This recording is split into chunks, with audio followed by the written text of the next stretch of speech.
Ja, i dag så blir det en litt annen type jaktvlogg. Temaet jakt, men jeg skal prate om min første hara, Jåsa, og om jaktjournalen min. For det henger veldig godt sammen.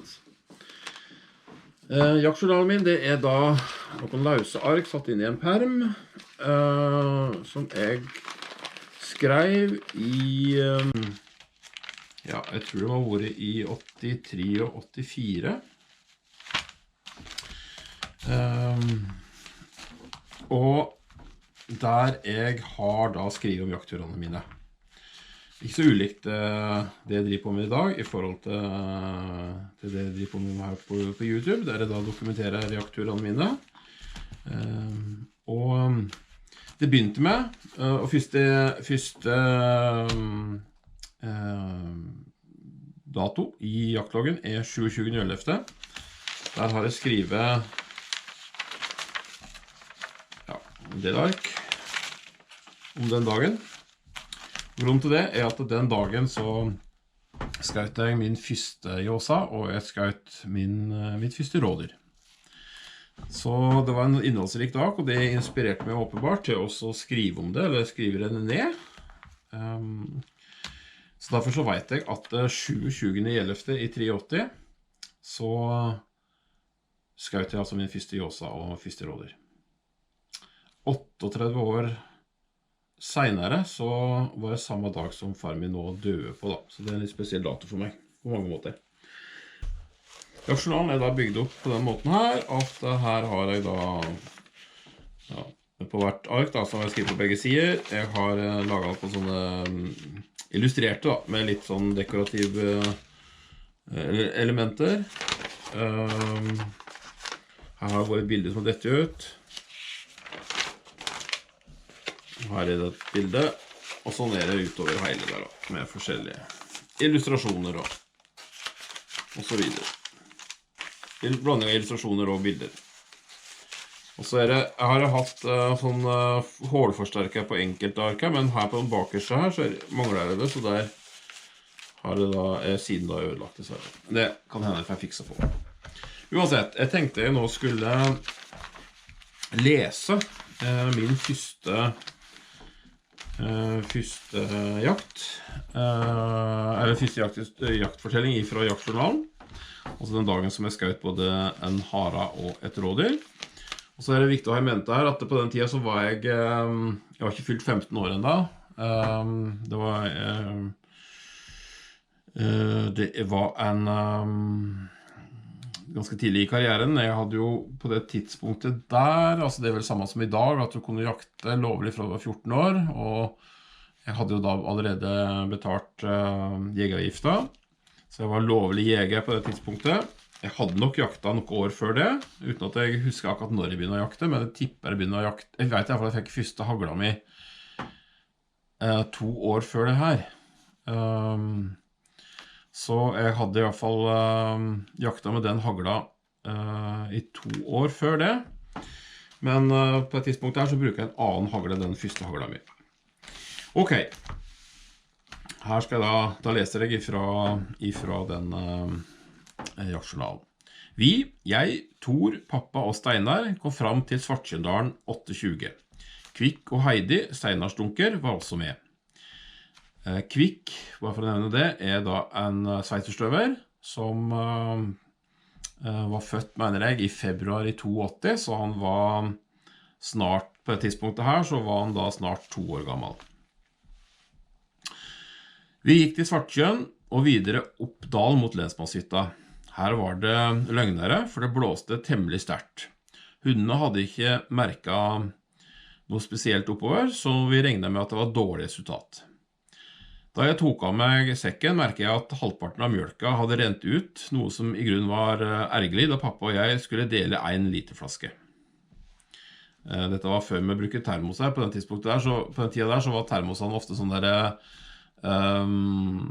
ofte en plastikk ytre del, og så hadde man en tynn del og gjerne i et tynt glass eller et eller annet sånn, ja, ofte glass tror jeg, som var lett å knuse, som var litt sånn tvilsomt å bruke det, som vi brukte da ofte vanlige sånne der literflasker beregnet på brus, som på den tiden var i glass, og dermed hadde da ofte en sånn plastikkork på toppen, ikke skrukork, men ofte en sånn der plastikkork som, det kan ha vært skrukork også, men i hvert fall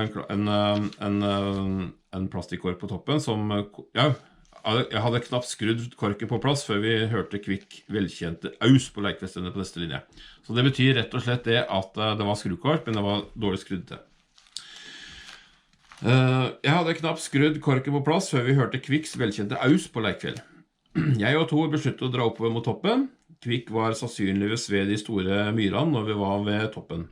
Tor ble stående ved toppen inne på selve leiken. Jeg dro mot flyskiltet eller triggpunktet som ligger ca. 100 meter fra der Tor sto.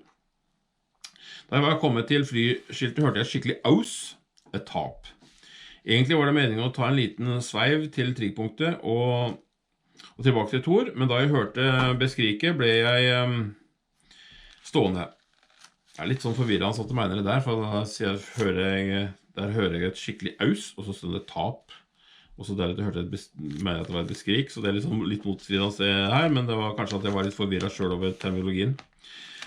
Men etter ca. 5 minutter gikk jeg litt lenger ned. Da kom Jåsan opp på en bæreknatt knappe 30 meter fra der hvor jeg sto. Jeg rev mefferten av aksla og avsikret den, men på grunn av busker og trær måtte jeg vente til den kom mellom en glette før jeg kunne skyte. Mefferten var altså den hagla som jeg bruket på det tidspunktet. En dobbeltløpet sidelegger. I kaliber 12,65. Det virket som den hoppet ned fra bergknatten akkurat da jeg skjøt, så jeg trodde jeg hadde bommet. Men det hadde jeg neppe gjort. Jeg sprang mot knatten for å se om jeg kunne treffe den en gang til. Da sprang den ut. Jeg skjøt på ca. 10 meters hold, men dette var sannsynligvis bom. På grunn av kalde fingre og reservepatronen i lomma på jakka klarte jeg ikke å lade igjen før den var sikkert 70 meter borte.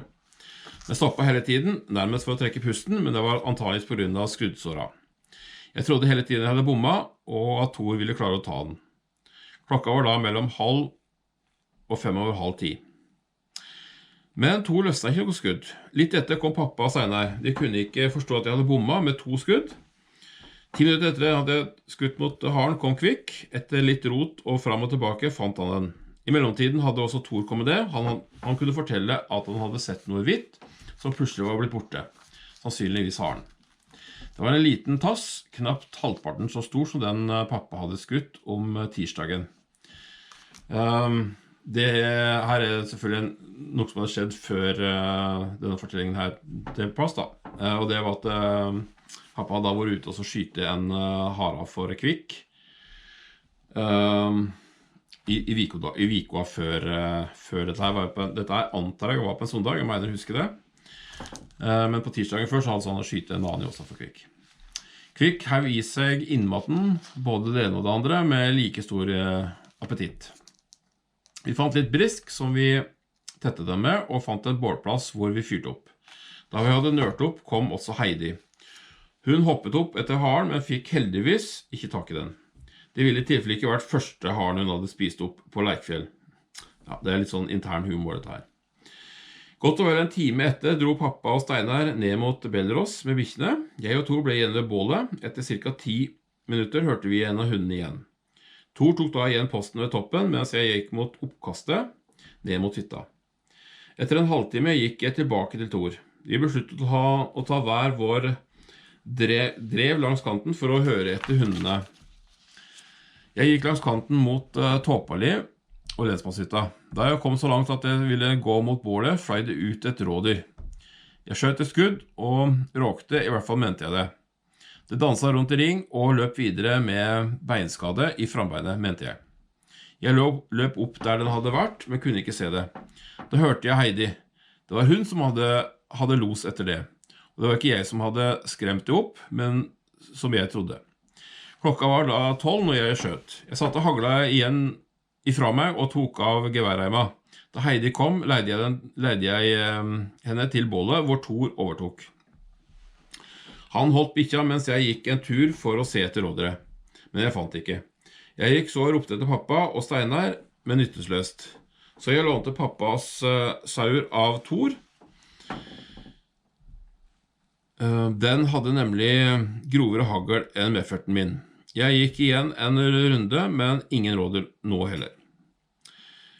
Her kan jeg vise til at her har jeg tegnet inn de 2 patronene jeg bruket da, når jeg skaut. Om det var Haran eller råder er jeg usikker på, men det er da Raufoss gule populær, mener jeg, og Nittedal spesial.